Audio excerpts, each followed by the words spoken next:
Dans l'invité du samedi, on reçoit Richard Orlansky, alors, un artiste au parcours totalement hallucinant, débordant d'énergie, à la fois sculpteur, musicien et j'en passe. Bientôt le héros d'une série sur Amazon, une vie trépidante. Bonjour Richard. Bon voilà, on est très heureux de te recevoir, on ne va pas se le cacher, on ne va pas se mentir. Quel est en quelque sorte ton rapport, pour commencer, on est dans une émission immobilière, ton rapport à l'immobilier, à l'architecture? Est-ce que tu as une sensibilité particulière? Est-ce que tu as des lieux qui te parlent? Alors bonjour, merci aussi, je suis ravi de faire cette émission. Des lieux, tu veux dire des villes, Des lieux, des villes, un style d'architecture Oui, en fait, je suis un peu amoureux du design, donc j'ai plein d'endroits différents et je ne suis pas focus sur des endroits en particulier, parce que l'architecture, quand tu aimes le design, tu aimes être surpris par des choses différentes. Quand tu vas à Barcelone voir les immeubles avec Gaudi ou des choses comme ça, c'est très étrange, mais en tout cas, ça apporte quelque chose. Donc, des lieux, oui, c'est vrai qu'il y a des lieux, en y pensant, parce que j'y réfléchis pas en fait, j'y réfléchis en parlant là. Il y a des choses où j'aime bien aller typiquement à Wynwood, qui n'a rien à voir en termes d'architecture, parce qu'il y a tout ce côté street art. Alors, c'est incroyable cet endroit d'ailleurs. Ouais, c'est incroyable. J'ai la chance, si tu veux, d'avoir tourné 60 épisodes d'une émission pour TV5 Monde qui s'appelle Sur les murs, où j'allais à la rencontre des street artistes français à travers le monde. Donc j'ai fait beaucoup de villes. Donc j'ai eu la chance de découvrir même des trucs à Genève, des quartiers street, ou à Amsterdam. J'ai découvert, j'étais vraiment dans des endroits fous. Ouais. Donc c'est dur de citer tellement il y en a, mais en tout cas, grâce à cette émission, j'ai beaucoup voyagé, puisqu'on a fait 60 épisodes, donc on a tourné pendant plus de 2 ans. Et donc du coup, j'ai vraiment visité des choses que j'aurais jamais vues dans ma vie. Parce que au travers du pop art. Voilà, exactement. Donc tu découvres des trucs, des bâtiments incroyables et tout. Donc je peux pas dire qu'il y a quelque chose en particulier qui marque, mais j'aime justement la diversité qu'on peut trouver dans les différents styles. J'aime l'haussmannien aussi. J'aime les trucs. Ouais, il y a tellement de différences, mais les trucs authentiques, les trucs typiques, les petits villages de Grèce par exemple, des trucs incroyables. Donc voilà, moi c'est ce qui me plaît, c'est l'authenticité, ou parfois quelque chose de majestueux. Mais voilà. Est-ce que c'est pas ce qui te caractérise en tant qu'artiste, l'éclectisme un petit peu? Oui, complètement. Tu touches à tout, hein, ouais, aux grosses têtes. Oui, exactement. Je suis aux grosses têtes et j'en suis. T'aimes bien le franc-parler Ah ouais, j'adore les grosses têtes. Pour moi, c'est une des rares émissions qui reste avec cette liberté d'expression, avec un. Il y a une bande, il y a une bande avec un patron de bande qui est Laurent Ruquier, qui est un mec incroyable, avec une bienveillance sans limite, qui est vraiment, pour moi, c'est une rencontre. Laurent Ruquier, c'est une rencontre vraiment incroyable. Et il te donne cette énergie pour arriver justement à te dépasser, etc. Parce qu'à la base, moi, je n'étais pas du tout prédestiné à faire les grosses têtes. Donc du coup, tu rentres dans une bande, dans une famille, donc c'est pas toujours évident. Mais Laurent t'accueille Mais ça arrive comment? C'est toujours rigolo les rencontres. Ça se fait par hasard ou Ouais, en fait c'est un hasard. J'ai une copine qui me dit tiens, ce serait bien que tu fasses les grosses têtes. Je dis bon, les grosses têtes, etc. Elle en parle au programmateur, directeur des programmes, et qui en parle à Laurent. Elle dit ah oui, c'est une bonne idée. Et voilà quoi. Donc tout simple. Ouais, c'était tout simple quoi. Et après on a testé. Vous voyez si j'étais grosse tête compatible. Et du coup on m'a donné la chance sur 2 émissions. Et puis après on a continué, on est monté en puissance. Et puis voilà quoi. Et donc du coup aujourd'hui quasiment tous les jours. Hein. Ouais, mais ça, en fait c'est une mise en danger. Parce que tu es quand même avec des mecs qui sont là du métier. Il y en a, ça fait 40 ans qu'ils sont sur le truc, qui ont de la répartie. Des Lolo Baffy, par exemple, ou des gens comme ça. Tu vois, c'est quand même des piliers du truc, et qui sont des snipers. Et tu en as d'autres, tu en as plein d'autres. Enfin, tous d'ailleurs. Et donc, quand tu arrives là-dedans, c'est pas forcément ton truc, c'est pas toujours évident. Mais, au début, tu as été direct, je dirais, dans le bain, ou il t'a fallu un petit moment d'adaptation? Non, adaptation. Puis chaque jour, tu progresses. Parce que ce qui est intéressant dans les grosses têtes, c'est que pour moi, c'est vraiment cette mise en danger, c'est de l'adrénaline. Ouais. Donc tu y vas, t'es stressé. D'ailleurs, Laurent, il me dit, il faudrait que tu le racontes ça une fois à l'antenne. La veille, je suis stressé, j'achète la presse du jour, j'ai mon majordome qui vient me livrer les journaux le matin, j'étudie, je regarde les éphémérides, etc. Donc, tu prépares. Ouais, bien sûr. C'est dur. Et quand tu tombes contre des mecs comme El Karat ou je sais pas qui, il faut intérêt à préparer, parce que sinon, c'est voilà. Et du coup, il y a toute une espèce de stress, etc. Et alors, tu dis, quand on a l'émission, on dit ah putain, faut que je la fasse demain. Donc, il y a un côté très stress, mais très très puissant.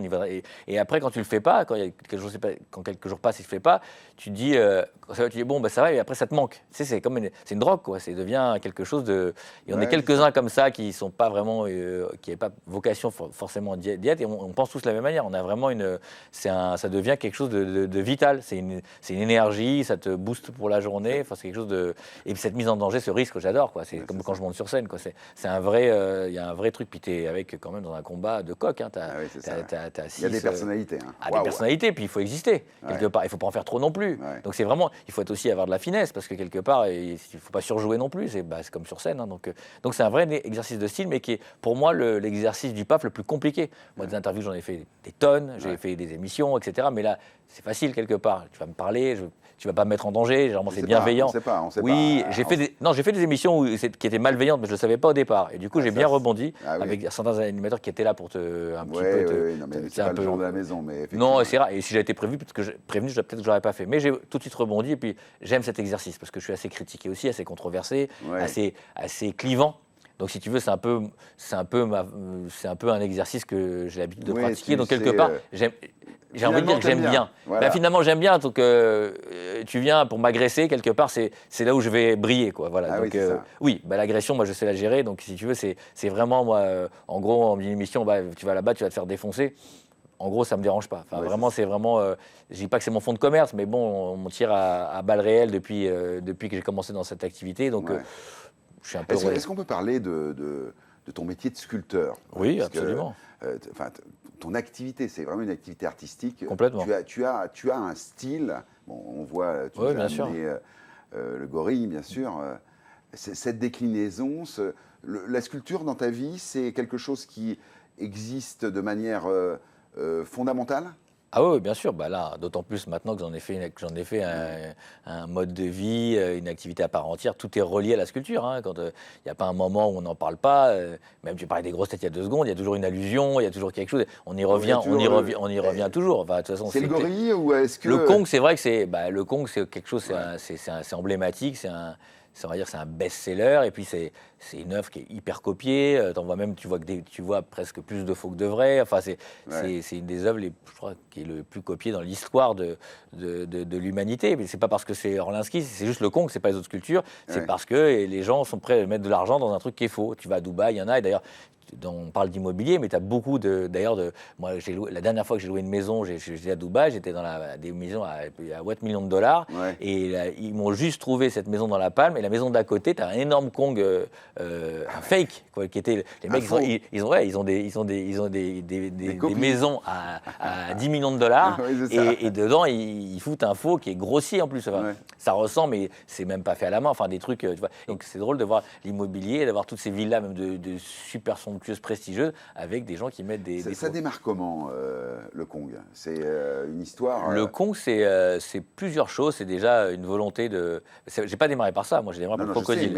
Et le Kong, c'est arrivé parce que pour moi, j'ai toujours été séduit déjà par le film, par tous ces remakes qui ont été faits, par déjà l'animal, le monstre au gros cœur, au grand cœur, cette bestialité, cette puissance surhumaine, avec finalement... Au service de l'amour. Au service de l'amour et au service du bienfait, du bien-être, de la bienveillance, parce qu'il protège, on va dire, les faibles.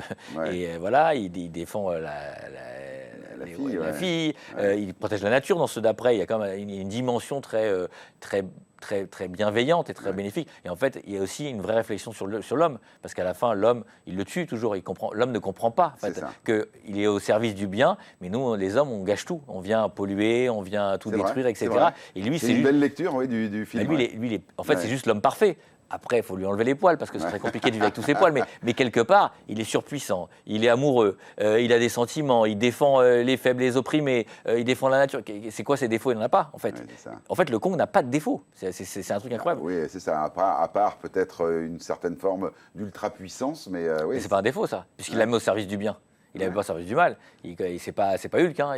Donc il y a vraiment un côté de super-héros, mais un côté vraiment bien. Et je pense que ça parle beaucoup à tout le monde, au plus grand nombre. Et puis il y avait aussi une petite référence à la culture pop, parce que le Donkey Kong, le singe, enfin le Kong, enfin oui. Il y a ça aussi, oui. Moi, j'avais ça moi en tête. Ouais, moi j'ai fait le Kong avec le baril, par exemple, et tout. Donc il y a la culture pop et qu'on retrouve toujours, même maintenant, encore aujourd'hui, quand tu vas dans la crypto, les apes, etc.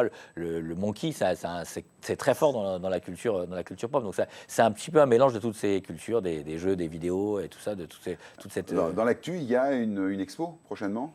Alors il y a une expo qui va se tenir. Alors il y a beaucoup d'expos parce que il y en a en France, là il y en a une à Bastia bientôt cet été, mais il y a une grosse exposition qui va se tenir à Beverly Hills sur Rodeo Drive. On avait déjà fait une première exposition l'année dernière et là on refait un nouveau setup complètement différent et on réinvestit. L'artiste au service de la mise en scène d'une expo.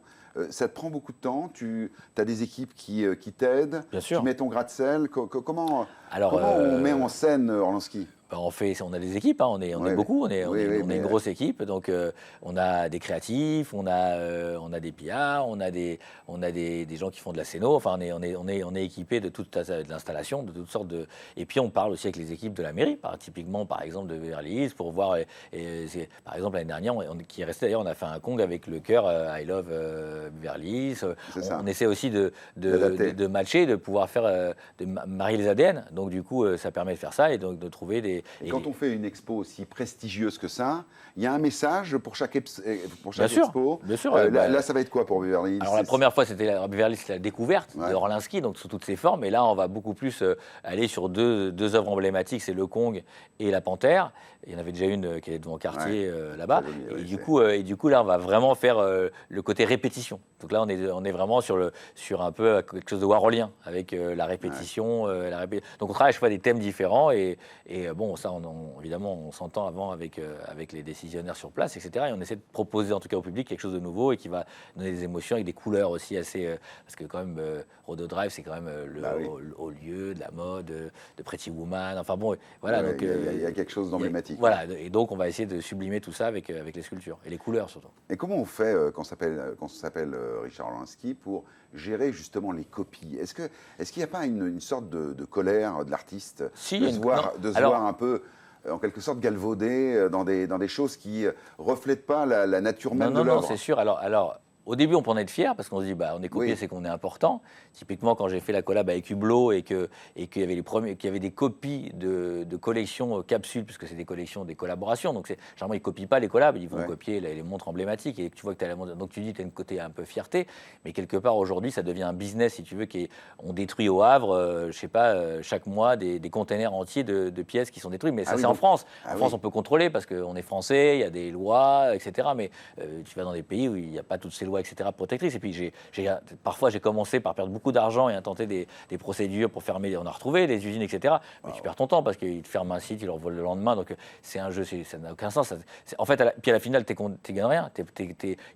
Tu peux faire sauter quelque chose, finalement, qui revient après. Et toi, ça te coûte en avocat, ça te coûte en procédure, mais tu n'as pas de réparation. Donc, quelque part, tu abandonnes. Et je vais même aller plus loin encore pour te dire. Aujourd'hui, quand on tag, il y a beaucoup de gens avant qui taguent des œuvres qui ne sont pas Orlansky. Et au début, je me dis, fake copy, maintenant je fais un like. Parce que lui, il pense que ça ressemble. Non, mais si, mais parce qu'il y en a, ils sont fiers et on leur a donné un truc, ils sont dans un endroit, c'est Orlansky. Qu'est-ce que tu veux que je fasse? J'ai pas à chaque fois, je ne veux pas faire le rageux. Il n'y a pas le choix maintenant. Donc, il faut assumer. Je préfère l'assumer quelque part. Je me dis, il croit que c'est Orlansky.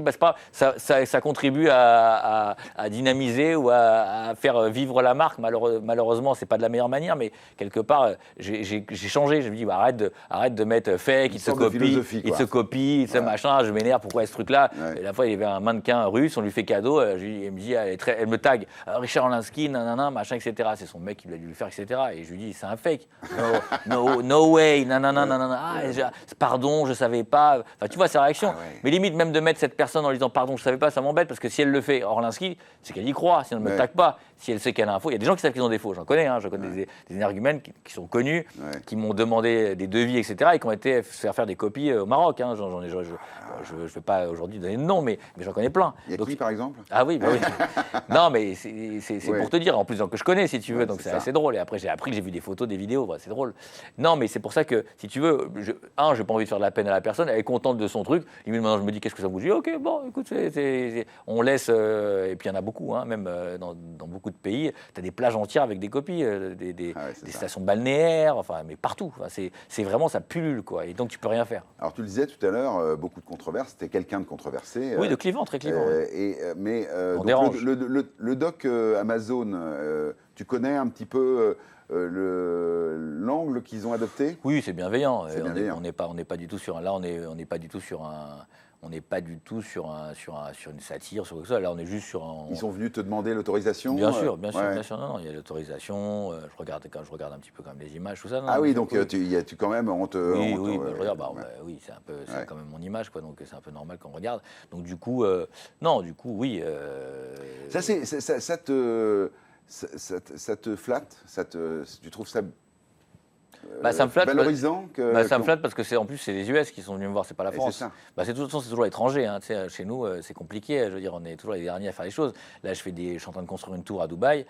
J'ai pas construit une tour à Paris pour l'instant, mais une tour dans aucun endroit en France, si tu veux. Ouais. Donc j'ai fait des suites d'hôtels à Mykonos. Voilà, et on fait des choses. On parle souvent de Dubaï dans l'émission puisque c'est. Oui. Donc nous, on est très présents là-bas et quelque part. Oui, forcément, c'est quelque chose de. Est-ce que c'est une sorte de reconnaissance d'avoir ça? Il n'y a pas beaucoup de monde qui peut dire j'ai un biopic, une série sur moi, sur Amazon. Enfin, reconnaissance, j'en sais rien. J'espère qu'il y en aura d'autres. J'aimerais bien faire des fictions. Moi, on a un dessin animé qui est en train d'être Monde, sortie cinéma, qui est en train d'être réalisé. Donc, qui raconte une histoire qui est inspirée un petit peu de mes caractères, etc. Donc il y a quand même beaucoup de projets. J'espère que oui, il y en aura d'autres. Mais c'est une forme, je pense, de reconnaissance. Oui, tu vas pas dire que ça te dérange. Non, forcément. Non, mais ça pourrait. Il y a des gens qui veulent rester un peu plus énigmatiques. Oui, mais moi, si tu veux, j'ai jamais joué cette carte-là. Donc moi, j'assume tout ce que je fais. J'ai aucun problème à l'assumer. Le bien, le moins bien, voilà. Et puis c'est pour ça que c'est clivant aussi, parce que on n'aime pas. Et puis en France, on n'aime pas la réussite, on n'aime pas l'exposition, on n'aime pas tout ce que voilà. On est dérangé par beaucoup de choses. Et en plus, quand t'as pas suivi et que t'as pas la carte, écoute, voilà, t'as pas été coopté par le petit milieu et l'intelligentsia bien pensante. Aujourd'hui, c'est compliqué et que tu n'as pas besoin d'eux pour exister. Le pire, c'est ça, limite. C'est ça. Parce que si tu n'es rien, limite, ils ne te calculent même pas. Mais quand tu existes sans eux, c'est compliqué. C'est des gens très puissants. C'est difficile. Mais bon, on a l'habitude, écoute, on a l'habitude de prendre des coups. Donc, j'aimerais qu'on fasse un petit retour dans le passé. Allons-y. Le petit Richard Orlinski. Oui. Est-ce qu'il a des souvenirs de sa maison d'enfance? Est-ce que c'est des bons souvenirs? Est-ce que c'est des choses qui ont marqué ta vie et qui ont peut-être fait que tu es peut-être prédestiné pour être artiste? Alors, c'était pas la maison d'enfance, mais c'était la maison de campagne d'enfance, qui est plus parce que moi j'habite en appartement à Paris, donc. Donc tu es parisien. Moi, je suis parisien. J'ai toujours resté à Paris toute ma vie, donc je suis Paris. Made in Paris. Ouais. Et du coup, Love Paris. C'était plutôt, on avait plusieurs maisons de campagne. On a beaucoup vécu, on a beaucoup eu c'est des étés, on a beaucoup eu d'expériences. Les frères, les sœurs. J'ai une sœur. Après, il y avait les amis, les cousins, le rapport avec les animaux. Tu vois, la ferme, tout ça, tous ces très tôt, on allait à la ferme, le lait. Enfin, il y a eu quand même des choses comme ça, une expérience. Dans quel coin? Alors, on a eu deux. On était à un moment on a eu une maison dans l'Aisne, vers Loître. Ouais.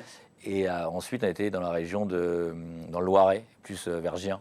Donc complètement différent. C'est des attaches que tu retrouves maintenant ou c'est lointain maintenant? Non, c'est le domaine du souvenir. C'est lointain, ça reste dans le souvenir. Ensuite, parce que ça, tu parles de l'enfance. Après, moi, j'ai eu aussi avec mes enfants des propriétés, mais c'était plutôt 78. C'était plutôt sur l'autoroute. L'autoroute. Voilà, sur l'autoroute. De l'Ouest. De l'Ouest, exactement. Donc du coup, c'était j'avais une maison à côté du château de Poitiers, tout ça. Donc c'était très différent. On est dans un domaine. Oui, tu as une histoire immobilière, la réussite, etc. Bien sûr. Donc tu as une histoire immobilière. Est-ce que tes projets immobiliers ont été faciles à réaliser? Est-ce que tu as eu des galères? Est-ce qu'il y a un projet en particulier qui t'a marqué? Alors, les projets immobiliers, moi, déjà, Sans parler de ceux que tu conçois. Hein, oui, ça a été perso. Ça a été un projet, des projets qu'on comptait, puisque déjà, dès mon plus jeune âge, moi, je rachetais des chambres de service et je les retapais pour les mettre à location. Ouais. C'est ma grand-mère qui m'avait donc tu es l'investisseur, on va te faire venir comme consultant dans l'émission. Avec plaisir. J'ai un peu lâché ça, mais effectivement, moi, c'est ma grand-mère qui faisait ça, qui faisait pas mal d'immobilier, donc j'ai été inspiré d'elle. D'ailleurs, je lui ai racheté le premier, tout jeune, je lui ai racheté un des premiers lots que j'ai acheté à ma grand-mère. C'était un débarras qui servait à mes grands-parents. Que tu as retapé. Je l'ai racheté, je l'ai retapé complètement. C'était un truc horrible, pourri dans le Marais. Je l'ai racheté, ça faisait 16 mètres carrés, mais c'est un bijou aujourd'hui. Bah oui, c'est un endroit, c'est magique, les poutres apparentes. Enfin, si tu veux. Oui, voilà, donc c'était incroyable. Et du coup, et ensuite, bah, voilà, j'ai acheté, j'ai tout revendu. Et puis après, j'ai continué aussi à investir et retaper des trucs. Et c'était marrant parce qu'à l'époque, j'achetais pas des mètres carrés, j'achetais des lots en fait, quelque part, puisqu'il y avait une logique de mettre en location derrière, de retaper et de faire en location.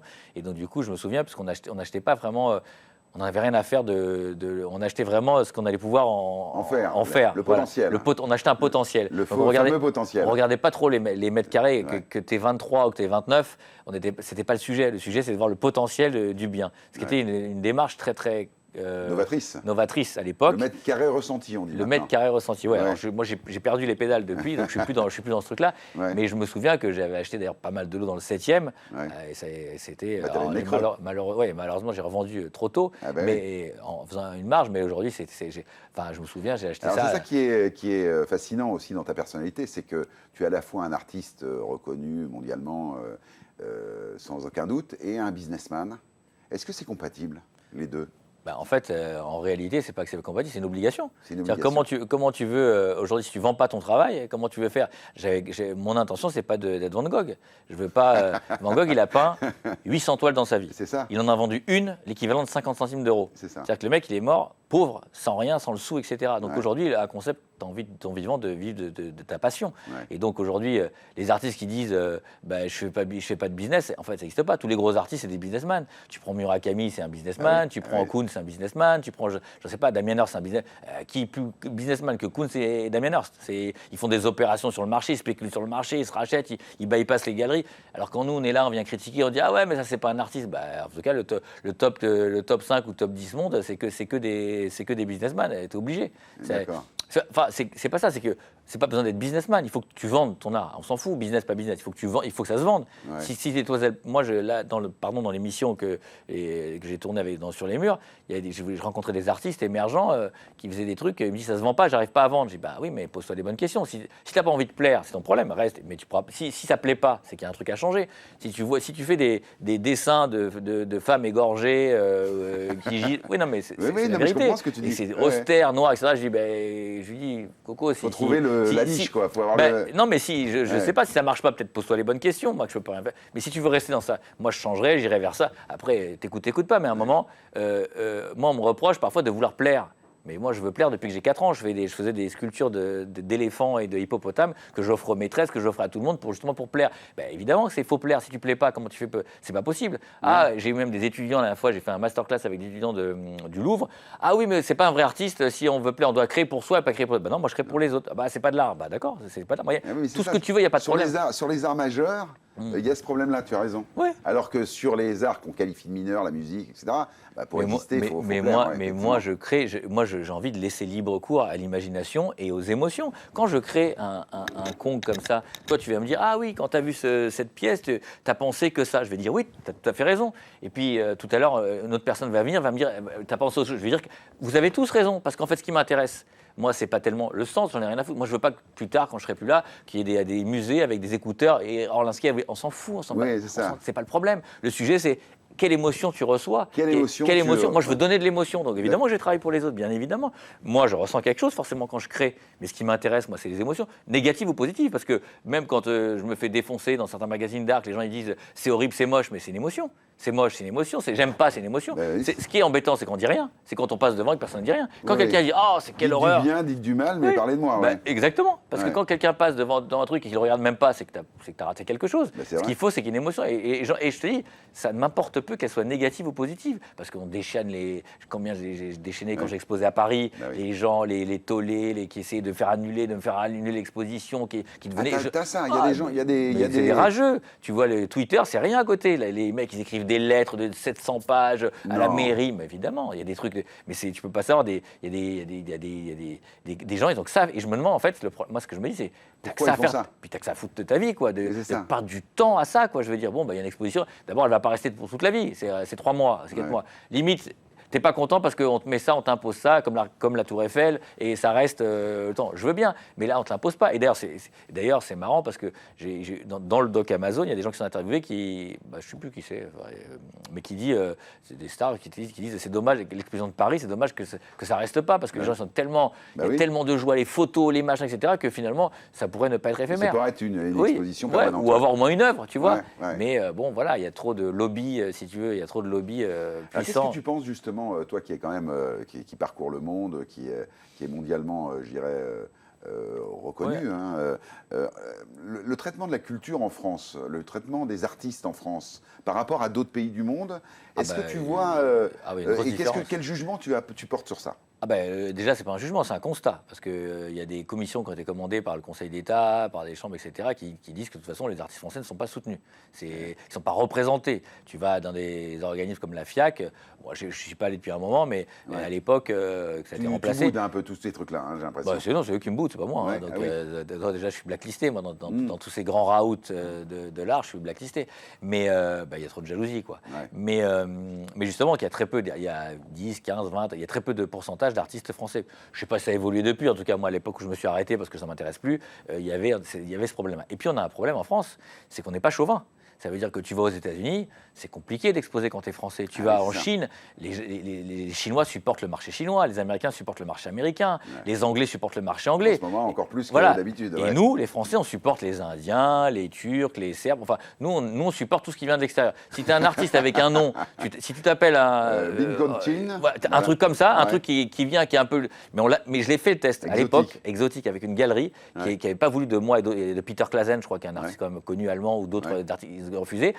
Cette galerie a présenté un artiste inconnu qu'elle a trouvé je ne sais où, qui était d'origine indienne, mais qui n'avait jamais exposé nulle part sans autorité. Ils l'ont pris, l'artiste. Ah oui. Non, mais ça, c'est. Il y a un artiste français qui n'arrivait pas, j'ai oublié son nom, mais qui est une vraie, aujourd'hui, qui est une vraie légende, qui est une vraie renommée, qui a pris un nom chinois. Et qui a réussi comme ça. L'histoire est très connue, j'ai oublié le nom, mais il est très connu. Et en fait, c'est un Français, et c'est comme ça qu'il a réussi avec un nom. T'as manqué le faire, tu voulais le faire à un moment donné, non? Non, je ne voulais pas le faire, mais t'avais pas besoin. J'aurais eu besoin. Après, j'ai pris d'autres angles, mais si tu veux, c'était malin, quoi. Je veux dire. Et c'est pour dire qu'on est vraiment, notre problème, c'est qu'on n'est pas chauvin. De toute façon, on voit bien qu'on n'est pas chauvin. Dès que tu mets le drapeau bleu, blanc, rouge, on va te traiter de fasciste. Enfin, donc, on n'est pas. Quand tu as l'indépendance des États-Unis, tout le monde met le drapeau américain. Etc. Nous, tu mets le drapeau français, c'est compliqué. T'es mal vu quand tu mets le drapeau français. C'est compliqué, c'est un beau pays, on n'est pas fiers, mais ça marche aussi dans l'art, ça marche dans tout, quoi. Alors, on parle de business, on parle de tout ça. Combien ça vaut un Kong, par exemple? Celui-là, c'est un Kong il vaut du shop. L'idée, c'était de créer, si tu veux, une possibilité pour que tout un chacun puisse collectionner une mini-œuvre d'art et l'avoir chez soi pour moindre coût. C'est grâce à Disney que j'ai pu faire ça, jusqu'à la base. Donc c'est pour ça c'est quelques dizaines d'euros, voilà, c'est ça. Comme ce qu'on a fait comme collab avec Disney, Pac-Man et d'autres, et mon shop. Et vrai Kong, comme à Dubaï, dans le faux, mais un vrai. Non, mais là, on est dans des... Oui, après, c'est la taille qui fait le prix. 100, 200, 300, après, ça monte par rapport à la taille. C'est juste le coût du travail. Le coût du travail, le coût de la matière, du travail, et voilà, tout simplement. Mais si tu veux, il y a une cohérence quand même. J'ai voulu garder une cohérence sur les prix pour pouvoir ne pas être enflammé et ne pas perdre aussi, ne perdre personne. Moi, je veux être l'artiste de tous, l'artiste pour tous. Donc, je veux pas qu'il y ait des gens qui puissent être laissés pour compte. C'est pour ça qu'on a fait un e-shop et qu'on a des œuvres, je te dis, pour quelques dizaines d'euros, tu peux avoir des choses, enfin, tu peux avoir et ça, c'est intéressant, c'est un côté... Alors, on parlait d'immobilier tout à l'heure, donc tu es également missionné pour construire à Dubaï, enfin un peu partout dans le monde, mais là, à Dubaï, Ça, c'est une autre aventure, ça, encore. C'est autre Ben chose. oui, j'ai commencé, si tu veux, en designant des suites d'hôtels, en faisant parfois des maisons, des chalets, enfin, en faisant peut-être des petits projets, on va dire, Ouais, là, à la ça Orlensky change de style. dimension. Et là, une tour, ouais, c'est une autre dimension, mais je trouve ça génial parce que du coup, tu t'intéresses à tout un truc que tu connais pas. Je suis pas architecte, moi, donc Ouais. évidemment, je suis avec des architectes.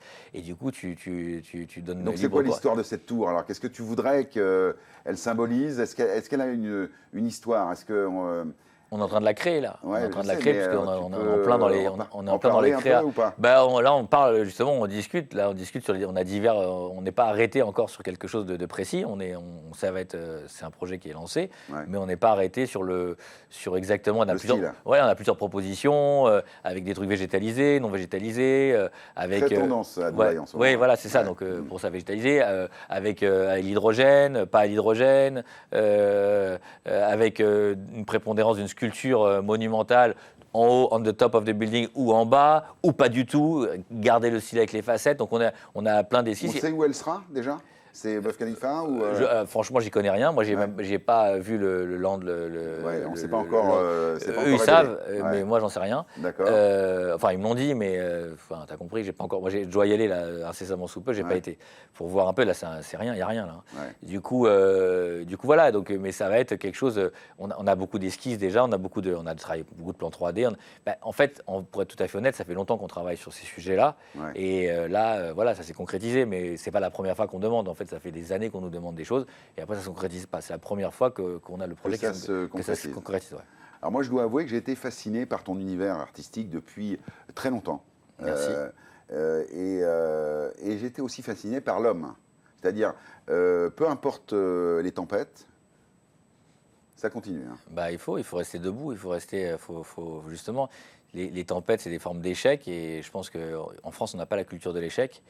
Mais aux États-Unis, on l'a beaucoup plus. Et c'est vrai que de chaque tempête, tu as. Moi, mon idée, mon message, en tout cas, si je veux en faire passer un, c'est les énergies négatives sont beaucoup plus fortes que les positives. Donc quand il t'arrive quelque chose, un bad buzz, c'est beaucoup plus fort qu'un good buzz, on va dire.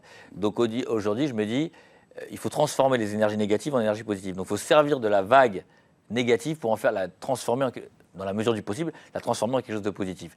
J'ai appris ça avec le temps, hein, parce qu'au début, tu prends des claques, tu prends des coups, c'est difficile. et c'est difficile. Mais avec le temps, je me suis rendu compte que finalement, cette énergie, elle est là, elle est négative, ok, il faut l'accepter, et il faut en faire quelque chose de positif. À toi de trouver, de faire naître quelque chose. Et de chaque tempête, j'ai essayé de faire naître des soleils. Et donc c'est un moteur. Et puis de toute façon, c'est un instinct de survie. Hein. Moi, je suis un survivant, donc je suis toujours un combattant, survivant. Donc je suis un warrior aussi, donc je suis un combattant. Donc, quand tu prends des coups, tu te crées une armure. Et donc on a l'impression qu'elle est imperméable, mais en fait, elle est perméable, l'armure. Mais en tout cas, on essaie de la rafistoler à chaque fois et de créer de l'énergie positive. Alors, je sais que tu es très dans l'air du temps, très en contact avec ce qui se passe. Le digital, les œuvres digitales, tu en penses quoi? Est-ce que tu vas... je sais que tu as fait des choses. Hein, donc, oui. Qu'est-ce que tu penses de ça? Je trouve que c'est génial parce que déjà, c'est des outils incroyables. Ça permet de faire croiser des mondes, par exemple du game, du vidéo game.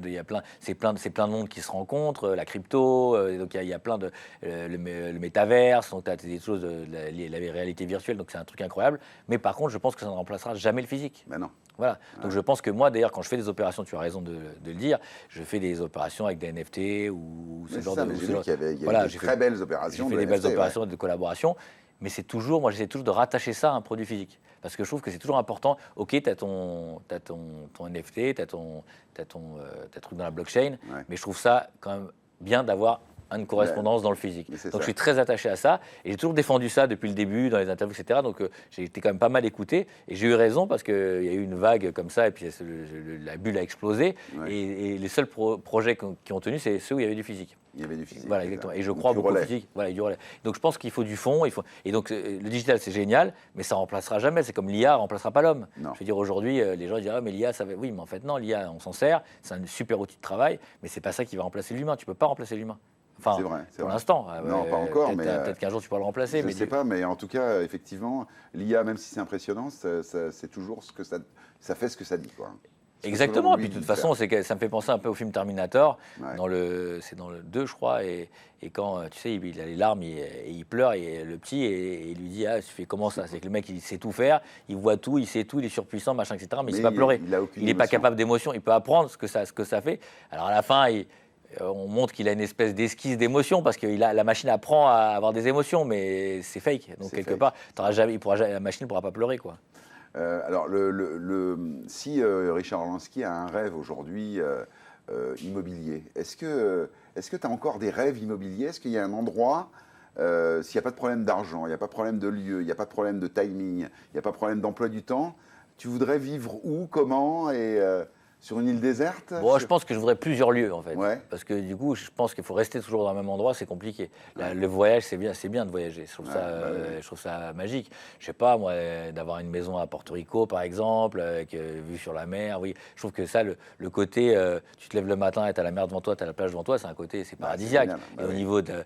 Avec la montée des eaux, ça va être de moins en moins. Hein. Oui, c'est vrai, c'est Ouais. vrai. Bon, ça dépend où, mais après, pour des hyperactifs, si tu veux, c'est une vraie ressource, c'est un vrai calme, c'est une vraie accalmie. Donc, quand je vais parfois dans des endroits où on retrouve ça, tu dis, là, c'est des vraies vacances, t'es coupé de tout, t'es coupé du monde et tout. Donc, il y a un côté ressourcing qui est pas mal. Et après, moi, j'aime bien la vie qui bouge. Justement, Richard Orlinski, il court après quoi? Il court après, à la finalité. Parce que si on te voit, c'est tout azimut, tout le temps. Enfin, il y a beaucoup de choses. Ben, Richard Orlinski, en fait, il court. Qu'est-ce qui fait courir David? Non, Richard Orlinski, il court après. En fait, il se dit que dans les quelques années qui lui restent à vivre et qui lui sont imparties, il a pour mission de faire le maximum de choses. Voilà. Donc Dans un minimum de temps. Dans un minimum de temps. Donc ce que les autres font en 10 ans, Richard Orlinski, il a l'impression qu'il faut qu'il le fasse en 1 an. C'est ça. Donc il est poussé par cette énergie, folie, cette énergie créatrice, etc., qui nous emmène vers la finalité de l'homme. Ouais. Et donc cette finalité, on la repousse, on essaie de repousser ses limites. Ouais. Et donc c'est pour ça qu'on entreprend. Je pense que philosophiququement, si je fais une analyse de mon cas, je pense que c'est ça. Après, je suis pas psychologue ni psychanalyste, mais en tout cas, je pense qu'il y a un côté comme ça. Après, moi, je suis attiré par, j'ai envie de réaliser 20 milliards de projets, donc je te donne une analyse parce que je la regarde, je me regarde parfois, je prends un peu de recul, mais en vrai, je suis happé, si tu veux, par toute cette espèce de moteur. Même en préparant l'émission, je voyais, il y a quand même une expo à Beverly Hills, Rodeo Drive. Tu sais que ça existe, mais tu as d'autres projets à côté encore. Il y a beaucoup. Il y aurait beaucoup de gens qui s'occuperaient que de ça. Oui, parce qu'il y a des expos. Je veux dire, en vrai, cet été, je crois qu'on en a 4 ou 5, si tu veux, à travers le monde. Donc il n'y en a pas que là-bas. Après, on parle aujourd'hui des choses, on se focalise sur. C'est pas par priorité, c'est pour en parler d'une qui va peut-être plus briller, en tout cas pour les téléspectateurs. Mais en réalité, oui, on a plein de projets. Donc je peux pas me rappeler de tous les projets. Enfin, j'ai pas.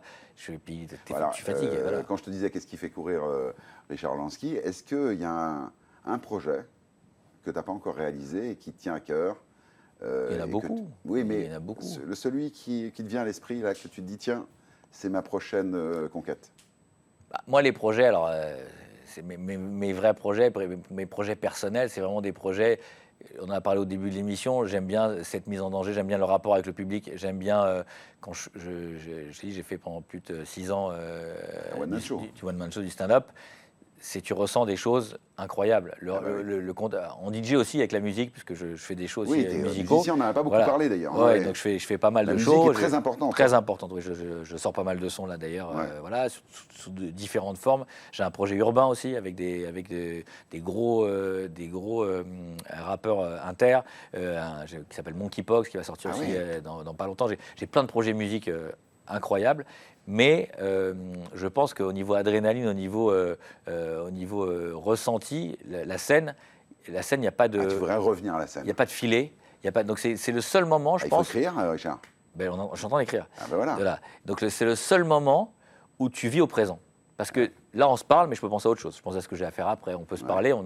D'ailleurs, on pense à autre chose en se parlant. Hein. Exactement, évidemment. Qu'est-ce que je vais bouffer ce soir? Oui, c'est ça. Voilà, exactement. Donc tu penses. Alors que quand tu montes on stage, quand tu montes sur la scène, tu ne peux pas, c'est impossible. En fait, ton cerveau, il est complètement... C'est le seul moment parce que même en DJ live, tu communiques avec le public, tu es bien, tu peux être dans une énergie, mais tu peux avoir une pensée parce que tu es devant tes platines. Ouais. Tu peux sortir 2 secondes de ton personnage. Quand tu es sur scène, tu as un écho qui est immédiat, tu n'as rien, tu aucun réaction instantanée. Tu n'as pas de paravent, tu n'as rien de protection. Ouais. Même un chanteur, limite, il a sa voix, donc je connais la chanson par cœur, donc il est protégé par tout ça. Mais nous, là, quand tu es en interaction directe, etc., tu n'as pas tout ça. Le rire, ça rit pas, ça marche pas, tu l'as bien vendu, tu l'as pas. Donc tu es obligé d'être connecté. Ton cerveau, il est connecté 100%. Et en plus, ça provoque dans ton corps des sensations incroyables. Moi, typiquement, je suis arrivé parfois malade, mal à la tête, avec de la fièvre, etc. Je ne vais jamais pouvoir jouer. Tu montes sur scène, toute la maladie disparaît. Bah oui, c'est ça. Il n'y a plus rien. Mais c'est fou. Tu dis, mais c'est quoi? Comment tu montes sur scène, il n'y a plus rien? Les endorphines. Hein. Ouais, mais c'est un truc de malade. Et par contre, tu ressors, et pareil, tu reviens au point de départ. Ça ne guérit pas. Vampire. Un vampire, mais ça ne guérit pas du tout. Ouais, mais par contre, tu montes, tu es 1h15 sur scène, 1h30 sur scène.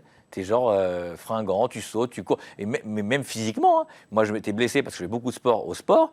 Sur scène, tu as l'impression que la blessure n'existe plus, quoi. Ouais, Le corps humain est incroyable. Donc, j'aime bien aussi explorer le corps humain. Et un projet, tu parlais de projet, je m'intéresse beaucoup justement à la longévité et à comment aujourd'hui entretenir, améliorer la vie, la qualité de vie. Ouais. Et donc, je suis sur des projets comme ça avec des startups sur ce type de projet parce que je trouve ça très intéressant. Et surtout, ce qui est intéressant, c'est que c'est des...